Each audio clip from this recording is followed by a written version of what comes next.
Meus irmãos, nós iremos continuar a exposição do livro de Levítico, ainda nesse bloco sobre purificação, sobre o que é considerado impuro, puro, e nós chegamos ao capítulo 13, que vai tratar a respeito de aspectos fisiológicos de pureza e impureza. E talvez você olhe para o capítulo 13, né? Chegue lá, 59 versículos. Domingo passado, no 12, nós tivemos 8 versículos, e o pastor falou 54 minutos, né, PC? PC é meu cronômetro agora, então 54. Imagina 59 minutos, 59 versículos, né? Não vai dar um por minuto, mas hoje de maneira um pouco diferente, até mesmo pelo tamanho do texto e pelas repetições que vêm acontecendo. Nós não faremos a leitura do texto como um todo nesta manhã. Nós vamos ler uma parte agora no início, depois leremos o cabeçalho de cada sessão desses 59 versos e, por fim, iremos trazer as aplicações referentes a essa estrutura de lei que é apresentada aqui no capítulo de número 13. E para isso eu quero convidá-lo a abrir a escritura no capítulo 13 do livro de Levítico. Lerei do verso 1 até o verso de número 8. Levítico, capítulo 1, a 13, do verso 1 até o 8º. A palavra do Senhor nos diz assim: O Senhor disse a Moisés e a Arão: Quando uma pessoa tiver na sua pele inchação, pústula ou mancha lustrosa, e isso se tornar na sua pele como praga de lepra, essa pessoa será levada a Arão, o sacerdote, ou a um dos seus filhos sacerdotes. O sacerdote examinará a praga na pele, e se os pelos na praga se tornaram brancos, e a praga parecer mais profunda do que a pele de sua carne, é praga de lepra. O sacerdote examinará a pessoa e a declarará impura. Se a mancha lustrosa na pele for branca e não parecer mais profunda do que a pele, e os pelos não se tornaram brancos, então o sacerdote encerrará por 7 dias a pessoa que tem a praga. No 7º dia o sacerdote a examinará. Se na opinião dele a praga tiver parado e não se espalhou na pele daquela pessoa, então o sacerdote a encerrará por mais 7 dias. No 7º dia o sacerdote a examinará outra vez. E se a lepra se tornou pálida e não se espalhou na pele, então o sacerdote a declarará pura. É apenas uma pústula. A pessoa lavará suas roupas e estará pura. Mas se a pústula se espalha muito na pele, depois que a pessoa se mostrou ao sacerdote para a sua purificação, terá de se mostrar outra vez ao sacerdote. Este a examinará. E se a pústula tiver se alastrado pela pele, o sacerdote declarará que a pessoa está impura. É lepra. Vamos orar. Senhor, nós estamos diante da Tua palavra. Sabemos que ela é viva e eficaz. Sabemos que nela encontramos tudo aquilo que necessitamos para sermos conduzidos à vida e à piedade. Por isso, Pai, reforçando aquilo que nós acabamos de clamar ao Senhor com nossas vozes de forma uníssona, fale a nós, Pai, e que possamos ouvir a Tua voz, e que ao sermos confrontados, consolados, ensinados pela Tua voz, o Senhor nos dê disposição para vivermos segundo os Teus ensinamentos. Pai, essa oração que fazemos, em nome do Teu Filho amado, Jesus Cristo. Amém. Amém. Queridos, na sessão anterior, que vai ali do... Deixa eu só voltar aqui. Vai ali do verso 8 até o verso de número 10. Nós tivemos várias leis referentes à prática sacerdotal. Então, como os sacerdotes deveriam conduzir o povo de Deus à adoração e como os sacerdotes deveriam conduzir o povo de Deus neste sistema sacrificial. E o texto vai nos dizer que era função do sacerdote, era atribuição do sacerdote, fazer diferença entre santo e profano, entre impuro e puro, e ensinar os filhos de Israel todos os estatutos que o Senhor lhes deu. E quando nós olhamos para o capítulo 11 e vamos até o capítulo de número 15, nós temos ali, então, exemplos e como funcionaria a prática desta ação do sacerdote. O que ele iria diferenciar como sendo puro e impuro, o que ele iria colocar como sendo algo santo e profano, e como ele ensinaria essa prática ao povo. Então nós vimos lá no capítulo de número 11 a descrição dos animais, aqueles que eram considerados puros e impuros, e vimos ali a importância de nos submetermos a Deus e a sua palavra, mesmo que não tenhamos todas as respostas e uma clareza tão objetiva sobre como Deus define o que é puro e impuro. Vimos que nós devemos viver em santidade, separados do mundo, refletindo aquilo que Deus é. E vimos ainda que Cristo estabeleceu o padrão sobre pureza, sobre impureza, e que deveríamos viver de acordo com os ensinamentos de Cristo. Quando nós nos deparamos com o capítulo de número 12, com aquela situação a respeito da mulher após dar à luz, nós vimos ali um exemplo de algo que não estava relacionado ao pecado, uma impureza que não era relacionada a uma prática pecaminosa. Mas mesmo aquela impureza não sendo relacionada ao pecado, aquela mulher, ela necessitava de pureza. Ela precisava oferecer um sacrifício ao Senhor para estar na presença do Senhor em reconciliação com Ele. E terminamos semana passada a nossa mensagem pensando e refletindo sobre a ação de Cristo neste processo de nos purificar e de nos reconciliar com Deus. E nós nos deparamos então com o capítulo de número 13 de Levítico. E neste capítulo nós vamos lidar com uma outra classe, uma outra categoria. Então, Deus já havia instruído a respeito dos animais, Deus já havia instruído a respeito da mulher após dar à luz, agora ele vai falar a respeito das doenças. E esse é um texto que não fala sobre uma doença específica, como muitas vezes podemos ser levados a pensar. Ele não está falando sobre a lepra especificamente, mas ele está falando de doenças que são perceptíveis e são vistas, e são doenças de pele, são doenças que vão ali ser aparentes e que não conseguirão esconder. E aqui englobando uma realidade que é muito maior do que simplesmente o aspecto da doença de pele. E esse aspecto maior, que engloba a descrição do capítulo de número 13 a respeito das doenças dermatológicas, é a realidade do mundo caído. Aqui nós vemos o Senhor Deus instruindo nessa nova sessão que se inicia no verso 1 do capítulo 13, Moisés e Arão a respeito dessa realidade que nós nos encontramos. O mundo em que vivemos sofreu e sofre os efeitos e as consequências da queda. E as doenças, elas são uma característica da queda. E é interessante quando nós observamos esse aspecto da descrição dessas doenças que são apresentadas ao decorrer do capítulo de número 13.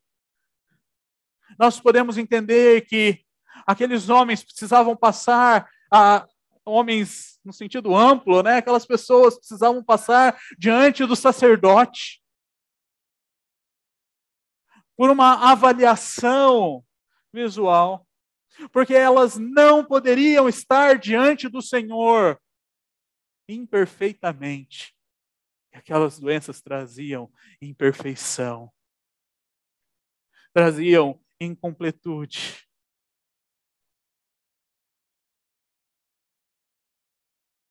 Elas não poderiam estar diante do Senhor nessa situação e nesta realidade.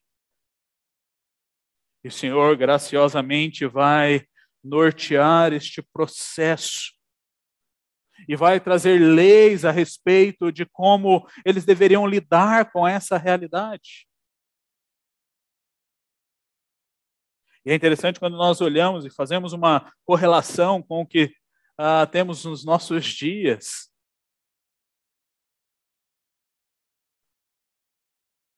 Muitos no nosso meio sofrem com doenças de pele. E por mais que você tente esconder, você não consegue. Em casa nós lutamos com a dermatite atópica. E tem dia que nós olhamos o braço da Ana Beatriz e está aquela mancha de fora a fora, grossa.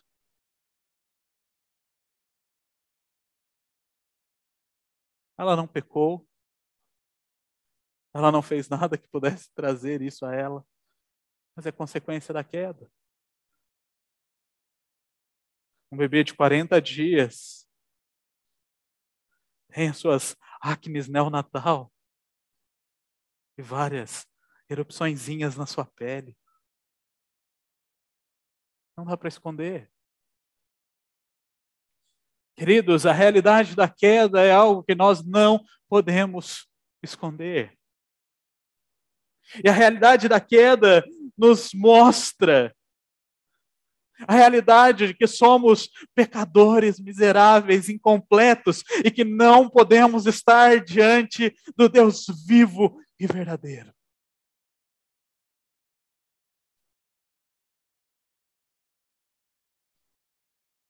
Pastor, então, Ana Beatriz não pode frequentar o culto da igreja? Vou responder essa pergunta no final. O nosso texto vai trazer algumas características sobre esses distúrbios dermatológicos. E ele vai dizer, e lerei esses versos aqui com vocês, cada uma das vezes que vocês lerem nesse capítulo, esta palavra quando, ela está iniciando uma nova seção, uma subseção, uma subdivisão da seção maior, que é quando o Senhor fala a Arão e Moisés. Então, o texto começa dizendo, a partir do verso de número 2, quando uma pessoa tiver na sua pele inchação, pústula ou mancha lustrosa, e isso se tornar na sua pele como praga de lepra, essa pessoa será levada a Arão, o sacerdote, ou a um dos seus filhos sacerdotes. Verso 9, quando uma pessoa tiver praga de lepra, será levada ao sacerdote. Versos 18 a 19, quando sarar a carne em cuja a pele houver uma úlcera, e no lugar da úlcera aparecer uma inchação branca ou mancha lustrosa, de um branco que puxa para o vermelho, a pessoa terá de se mostrar ao sacerdote. Versos 24, quando na pele houver queimadura de fogo, e a carne viva da queimadura se tornar em mancha lustrosa, de um branco que puxa para o vermelho ou para o branco. Verso 29, quando um homem ou uma mulher tiver praga na cabeça ou no queixo. Verso 38, quando um homem ou uma mulher tiver manchas lustrosas na pele. Versos 40 a 42, quando os cabelos do homem lhe caírem da cabeça, é calva, contudo está puro. Se lhe caírem na frente da cabeça, é anticalva, contudo está puro. Porém, se na calva ou na anticalva houver praga branca que puxa para o vermelho, é lepra, brotando na calva ou na anticalva.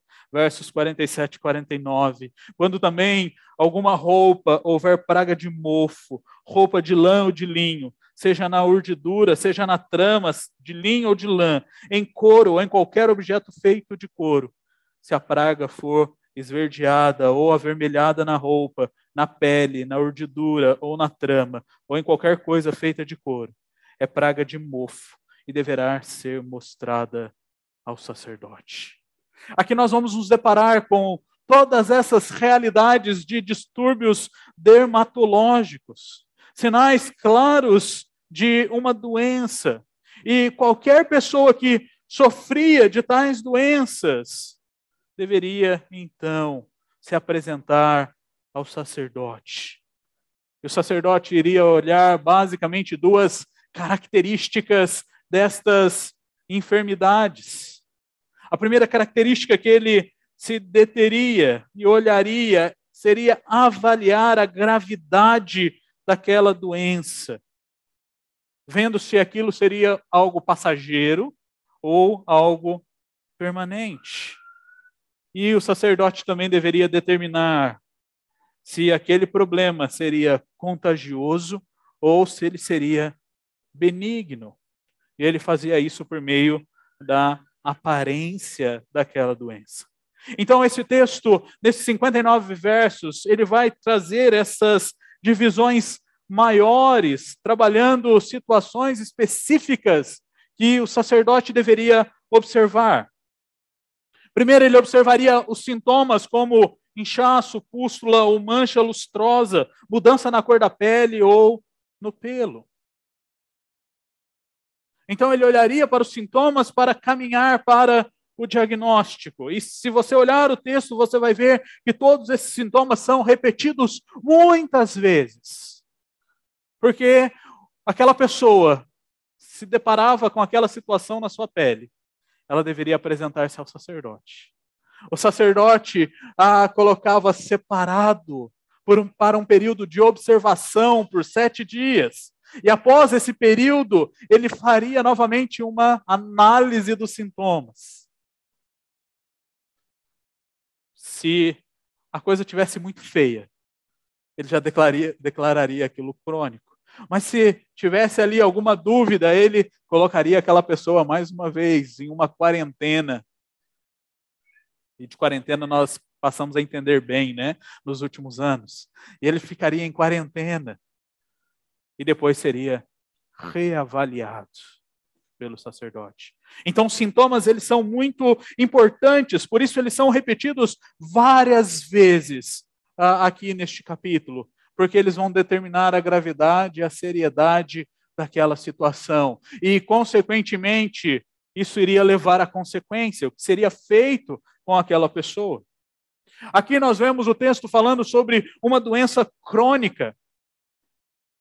E essa doença crônica, ela é apresentada como sendo lepra, como sendo um problema na pele que vai passar pelo processo de deteriorização da pele, fazendo com que aquela pessoa ficasse até mesmo sem membros do seu corpo. Mas ele vai falar também de doenças que são causadas por situações secundárias. E ele vai falar sobre condições como úlceras, do verso 18 até o verso de número 23, como lidar com essas úlceras que surgem no organismo, no corpo. Depois ele vai falar sobre queimaduras. Então, alguém que passa por uma queimadura pode desenvolver um problema na sua pele, uma doença na sua pele. E como seria lidado com isso? Depois ele vai falar de crostas na cabeça e no queixo do homem e da mulher. E é interessante que aqui nós vemos Deus sendo muito específico, porque ele não fala apenas de manchas surgindo na barba do homem, mas ele inclui também a cabeça, para incluir também a mulher neste processo. Então não seria apenas algo causado pela barba, mas algo que se instalaria na pele.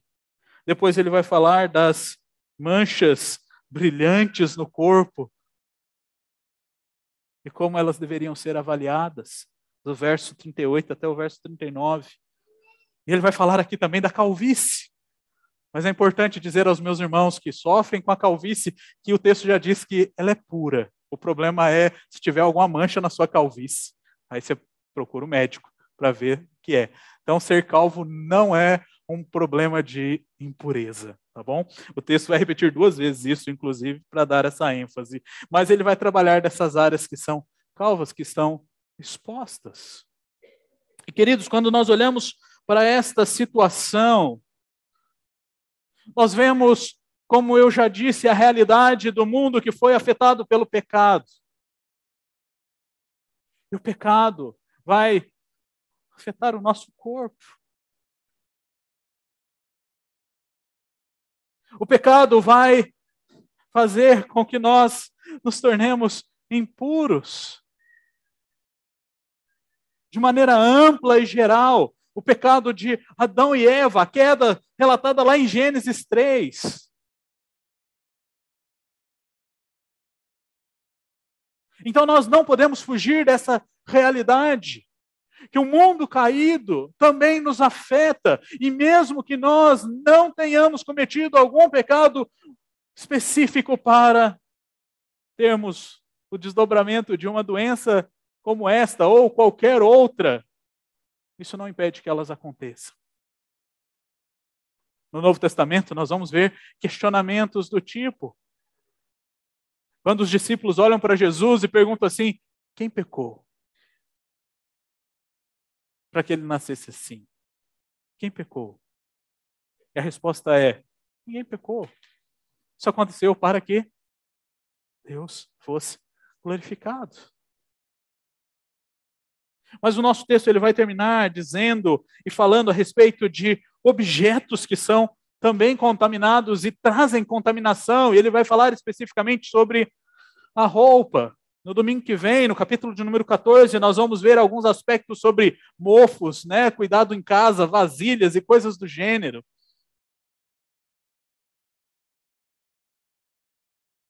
E ele mostra que esta contaminação leva à impureza. E nós já vimos na semana passada que quando nós nos encontramos em um estado de impureza, nós precisamos de purificação. Nós precisamos de purificação.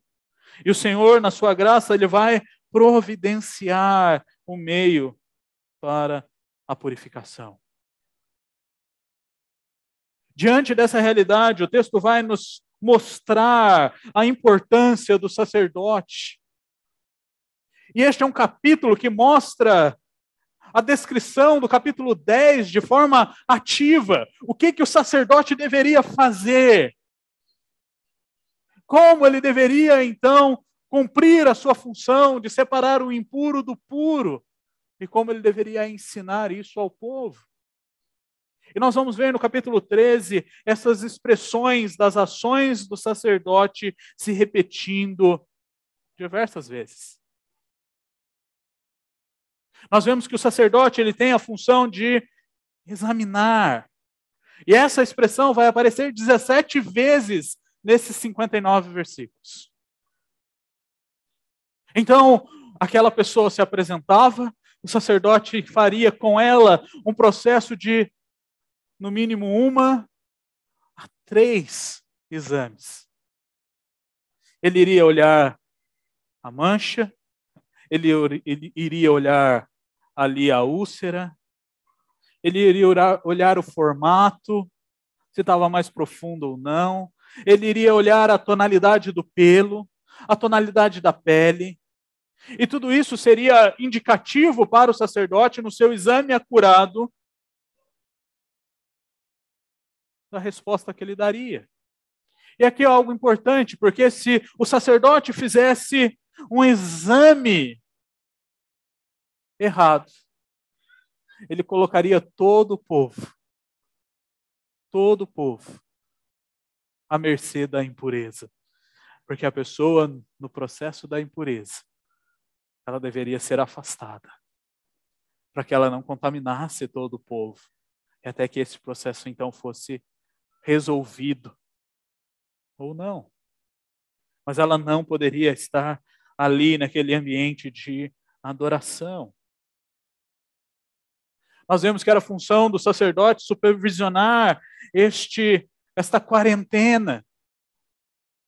E nós vamos ver aqui por 9 vezes nesse texto esta expressão que o sacerdote encerrará, colocará essa pessoa afastada.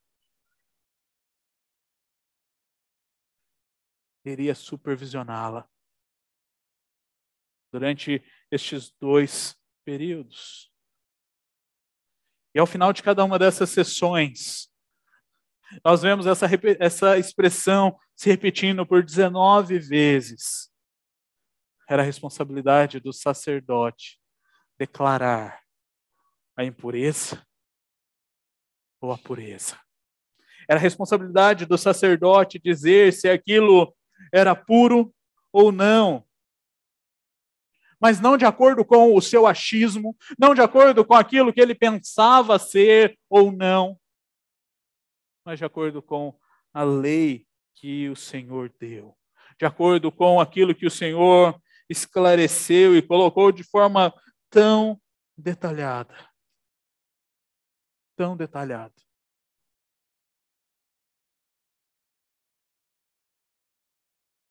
E, queridos, quando nós olhamos para o Novo Testamento, e nós já fomos lembrados disso aqui algumas vezes, com a obra de Cristo, nós nos tornamos sacerdotes diante do Senhor.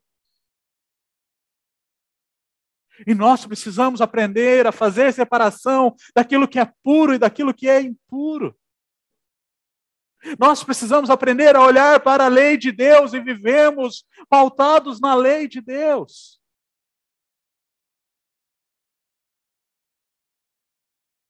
E talvez ao olharmos para esses 59 versículos, você chegue à mesma conclusão que eu cheguei.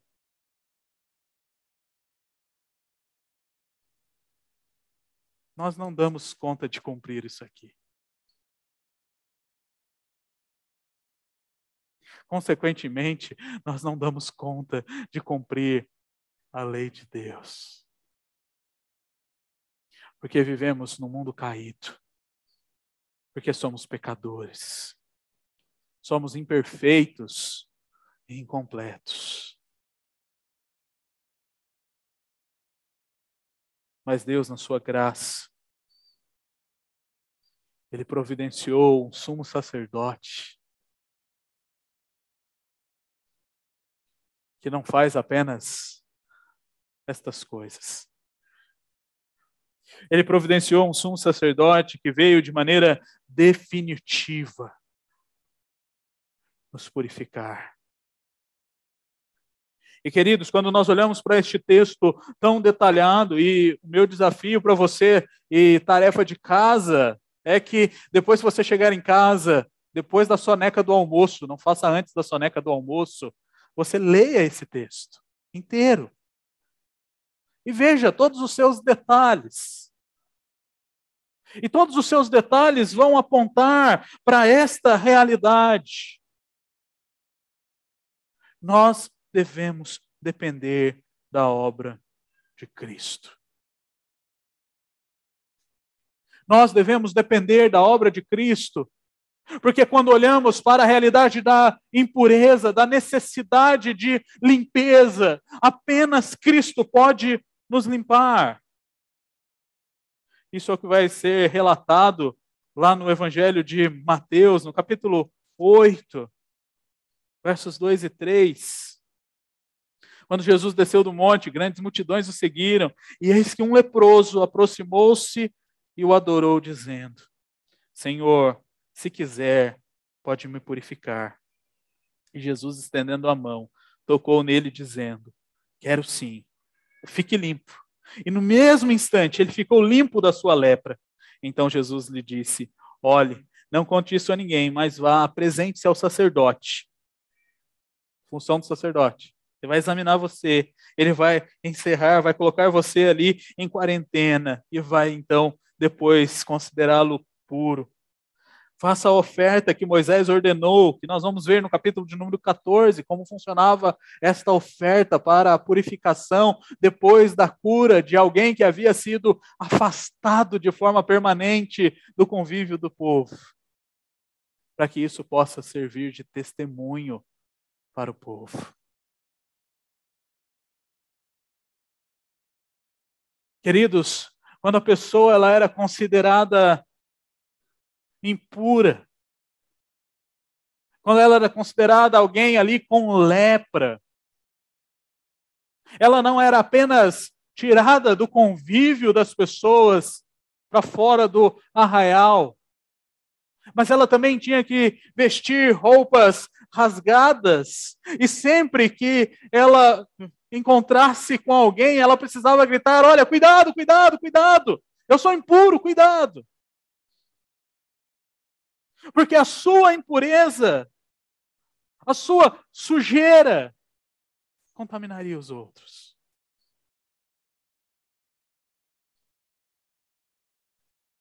E ela dependeria da ajuda de outras pessoas para sobreviver. E ela dependeria do sacerdote para ser restaurada a vida comum do povo. Queridos, Cristo fez isso de maneira definitiva por nós. Cristo nos limpa de maneira última e final. E nós não precisamos mais oferecer sacrifícios para a limpeza. Mas quando olhamos para a Escritura vai nos dizer que Cristo, além de nos limpar, Ele também nos purifica.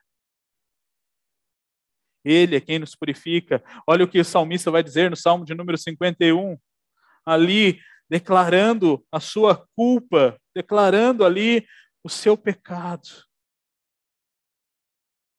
Ele diz ao Senhor, versos 5 a 7, eu nasci na iniquidade, na realidade da queda, e em pecado me concebeu a minha mãe. Eis que te agradas da verdade, no íntimo e no oculto me fazes conhecer a sabedoria. Purifica-me com ensopo e ficarei limpo. Lava-me e ficarei mais alvo do que a neve. Se você olhar para 1 João, capítulo 1, versos 7 e 9, você vai ver que quem nos purifica é Jesus. E quando nós confessamos os nossos pecados, Ele nos purifica de todo o pecado.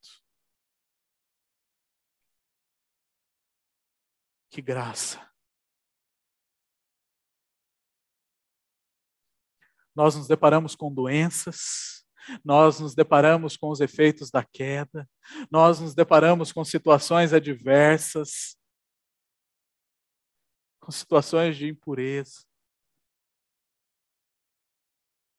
Todos os dias da nossa vida.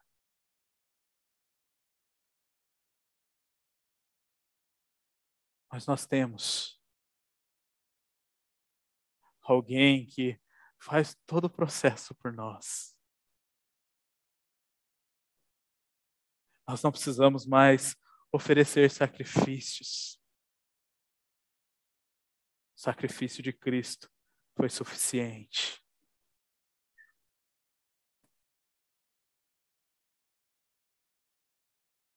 Aquela situação descrita no capítulo 13, aquela pessoa carregava este fardo. Ela era considerada impura.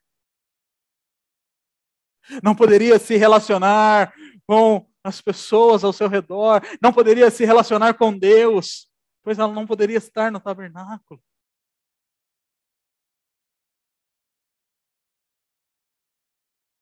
Um fardo pesado.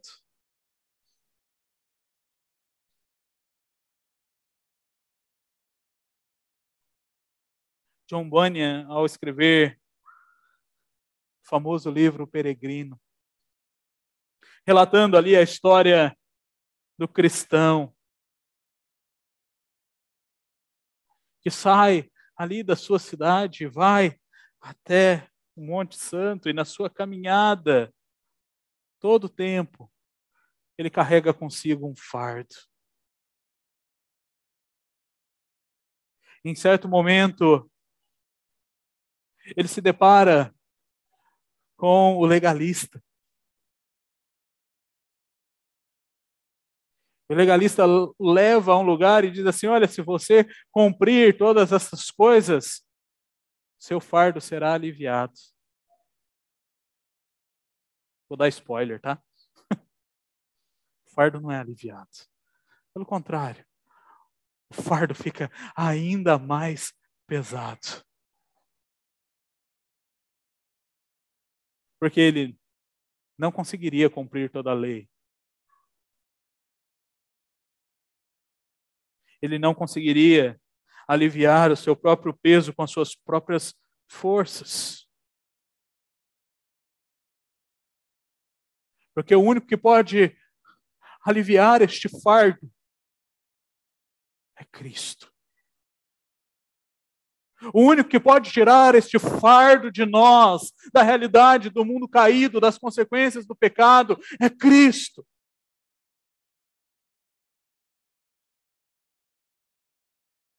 Então não adianta você pegar o capítulo 13 de Levítico, ou o capítulo 12 de Levítico, o capítulo 11, o capítulo 14, o capítulo 15, e depois o capítulo 17, na segunda sessão sobre purificação, e falar assim: agora eu vou me tornar puro, eu vou cumprir cada um desses itens. Você não vai conseguir. Você não vai conseguir. Porque você precisa depender da obra de Cristo.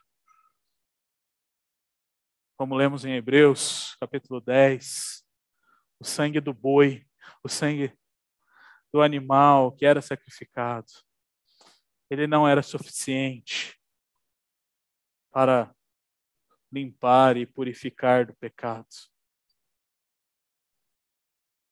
Mas quando nós olhamos para a realidade da consumação e olhamos lá para Apocalipse, capítulo 7, onde ali João vê aquela multidão, e ele é questionado sobre quem seria aquela multidão. O texto vai nos dizer assim, verso de número 14 e 15. O Senhor sabe.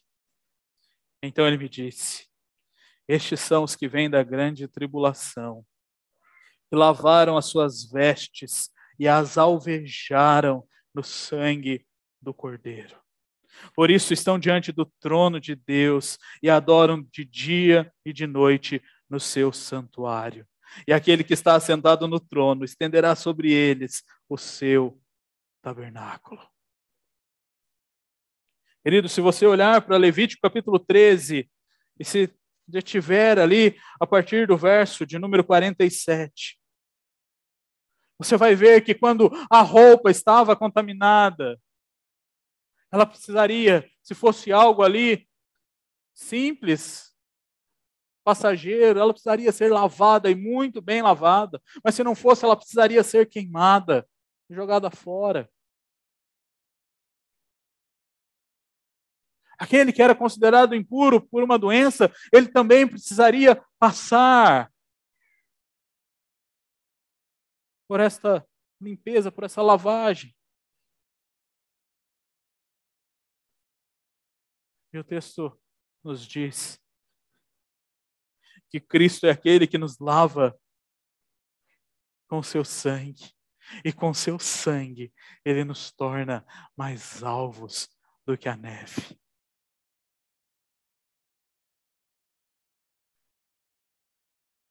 Nós precisamos depender de Cristo. Diante da realidade do mundo caído, nós precisamos depender daquele que vem para restaurar todas as coisas. Quando nos deparamos com doenças no mundo caído, nós precisamos voltar os nossos olhos para Cristo e dependermos e confiarmos nele, porque é Ele quem cuida de nós, é Ele quem nos ampara, é Ele quem nos sustenta.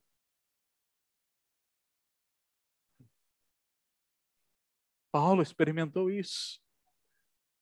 E ele entendeu que a realidade do mundo caído na sua vida era para que ele entendesse que a graça de Deus é suficiente. Que o sustento de Deus é suficiente. E nós precisamos aprender isso. Nós precisamos aprender a depender de Cristo Jesus. Diante disso,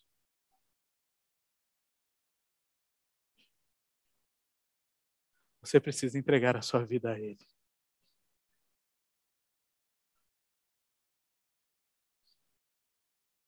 E não, querido, eu não errei em colocar a mesma frase do slide de semana passada. É porque essa realidade continua sendo presente. Ao se deparar com essas verdades a respeito das consequências da queda e do pecado, da sua pequenez, da sua impureza, da sua incapacidade de fazer qualquer coisa com a sua própria mão, você precisa entregar a sua vida a Cristo. E você precisa fazer isso todos os dias.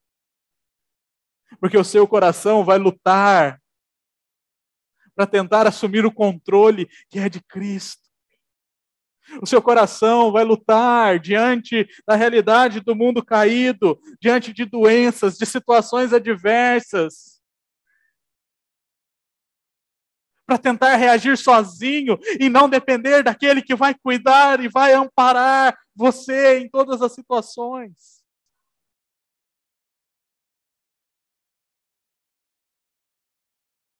Você precisa se lembrar do Evangelho de Cristo todos os dias.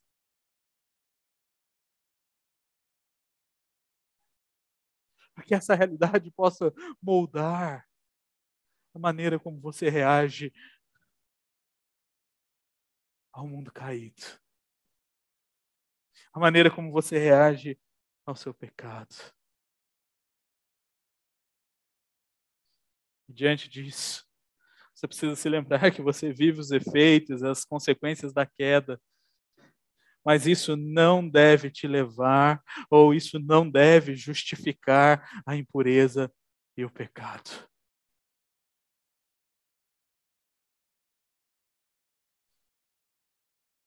Então, lutar contra uma enfermidade não te dá autorização para pecar contra o Senhor, para blasfemar contra o Senhor, para fugir da presença do Senhor.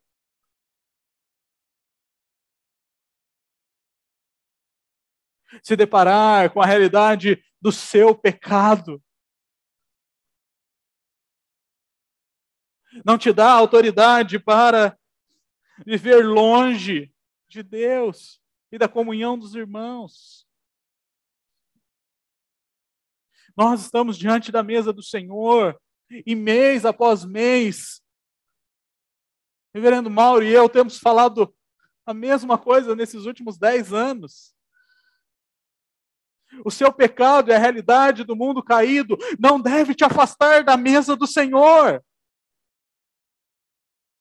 E ao examinar o seu coração e entender que você é um pecador miserável, assim como eu, deve te levar de volta para o Senhor, confessando o seu pecado e se comprometendo a uma mudança de vida. Isso aqui vai te fortalecer para essa mudança.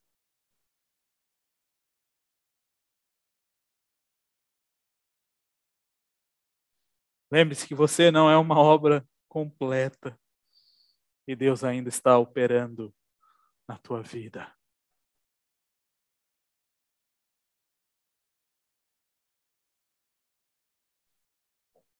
Em dezembro do ano passado, o Dr. Guy Richardson pregou aqui neste púlpito, nos lembrando desta realidade. Depois você pode ir lá no YouTube e ouvir a mensagem que ele pregou. Ele nos lembrou que nós não estamos completos. Nós não estamos acabados. Então, você vai continuar pecando. Você vai continuar, muitas vezes, se rebelando contra o Senhor. Mas aqui eu quero te lembrar que Deus não te abandonou.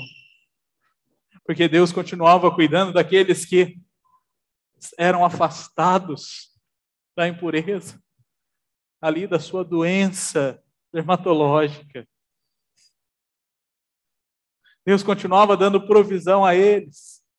Deus continuou dando provisão para a limpeza e a purificação.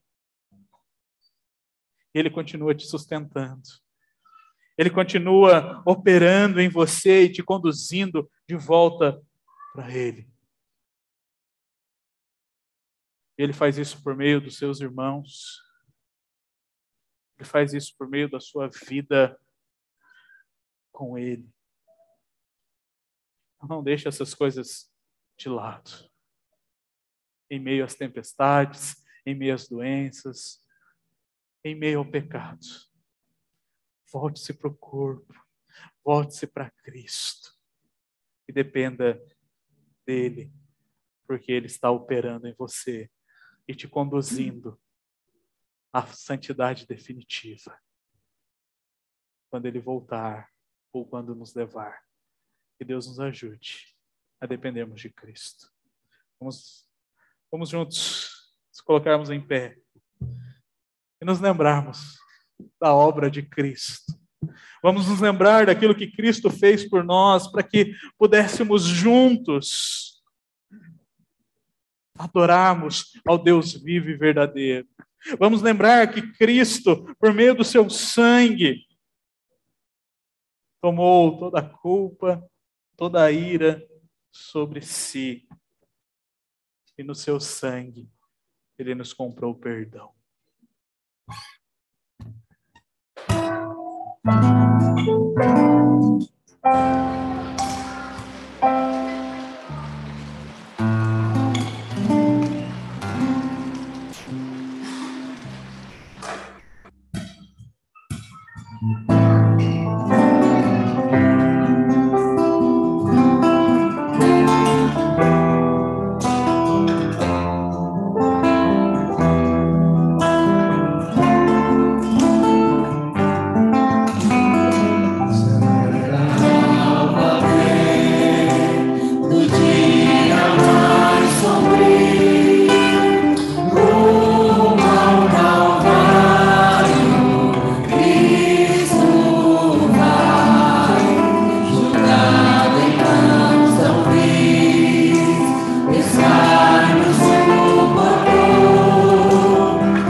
nos comprou perdão.